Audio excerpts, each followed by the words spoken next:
दे धडक बेधडक आपल्या परिसरातील ताज्या घडामोडी, घटना, समस्या, विविध क्षेत्रातील सर्वदूर बातम्या पाहण्यासाठी लोकशक्ती लाईव्ह न्यूज चॅनलला सबस्क्राईब करा आणि नोटिफिकेशन मिळवण्यासाठी बेल आयकॉनला प्रेस करा।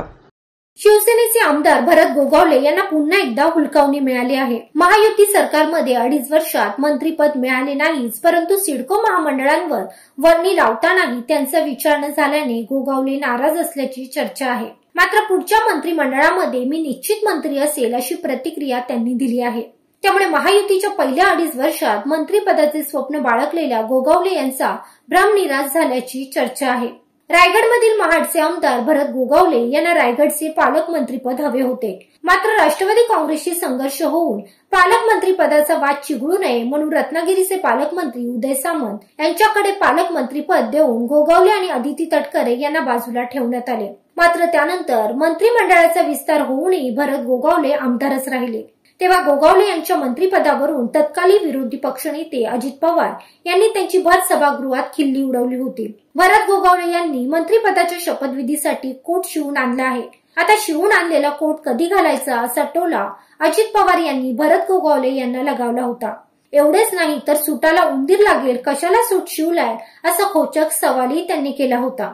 लोकसभा निवडणुकीनंतर मंत्रिमंडळ विस्तार होईल अशी चर्चा होती आणि त्यात गोगावले यांचा नंबर लागेल अशी अपेक्षा होती, मात्र ही अपेक्षा फोल ठरली। विशेष म्हणजे 2.5 वर्षात महामंडळाच्या नियुक्त्याही रखडल्या होत्या। महायुतीत एकमत होत नसल्याने ही रखडपट्टी झाल्याचे आरोप झाले। अखेरीस 16 सप्टेंबर रोजी महामंडळांवर नियुक्त्यांची वर्णी लागली खरी, मात्र त्यातही भरत गोगावले कुठेही नव्हते। वास्तविक अनेकांचे डोळे सिडको महामंडळाकडे लागले होते। त्यातही गोगावले रायगडमधील असल्यामुळे गोगावलेंची इथे वर्णी लागू शकली असती, मात्र भाजपच्या 2 नेत्यांचे अध्यक्षपदावरून लक्ष असूनही ते पद शिवसेनेच्या वाटेला गेले। त्यातही वर्णी लागली ती मराठवाड्यातील आमदार संजय शिरसाट यांची। भरत गोगावले यांनी या नियुक्तीचे स्वागत केले असले तरी 2.5 वर्ष ते मंत्रिपदापासून दूर राहिल्याची खंत त्यांच्या मनात आहे।